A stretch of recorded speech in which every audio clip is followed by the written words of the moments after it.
This lesson explains the two remaining fundamental data types and explains some of the relationships among the various data types. Java has a non-arithmetic data type.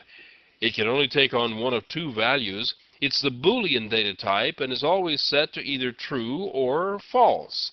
Now the names true and false are both keywords in the language. They're the only things that you can assign to a Boolean data type. You can't use numeric values of 1 or 0 for logical operations like you can in C. Conceptually, the Boolean data type is 1 bit wide, but that doesn't matter because you can't use it in arithmetic anyway. There is one last data type.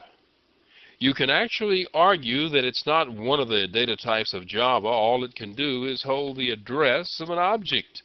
You can't even set its value to an object of the incorrect type. All you can do is set its value to null or to the address of an appropriate type of object, and then use it to refer to that object.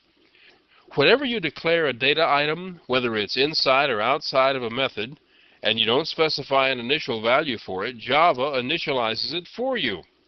All of the numeric data types are initialized to 0. This is true for both integers and real numbers.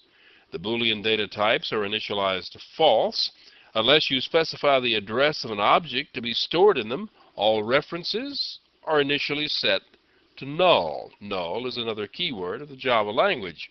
For the arithmetic types, you can convert data from one type to another by simply assigning the data from one to the other. If the two types are not the same, you'll either be widening or narrowing the data. If you're widening the data, you're making it larger. If there is more than enough room in the receiving field to hold all possible values of the originating field, then you're said to be widening the data. There's no possible loss of data, so Java allows you to do this directly. For example, copying a short value into an int, you will never lose any data because an int can contain everything that can fit into a short. On the other hand, if you're reducing the size of the data, you are narrowing the data and could trim the value when it's copied into the new location. For example, copying an int value into a short value could trim the actual data if the value stored in the int was too large to fit into the short. For example, copying an int value into a short value would trim the actual data if the value stored in the int was too large to fit into a short. When you do this, the Java compiler will require that you cast the assignment to indicate that you realize you are narrowing the data and may cause some sort of inaccuracy. For example, here we have a short and an int.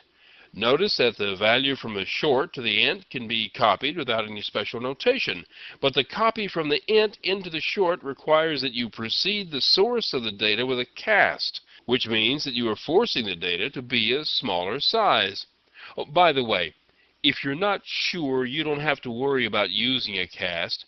If you don't use a cast and you write a line of code that's narrowing the data, the Java compiler will flag the line for you, and you can either add the cast so the compiler will know that you meant to do it, or you can change the code so no loss of data is possible.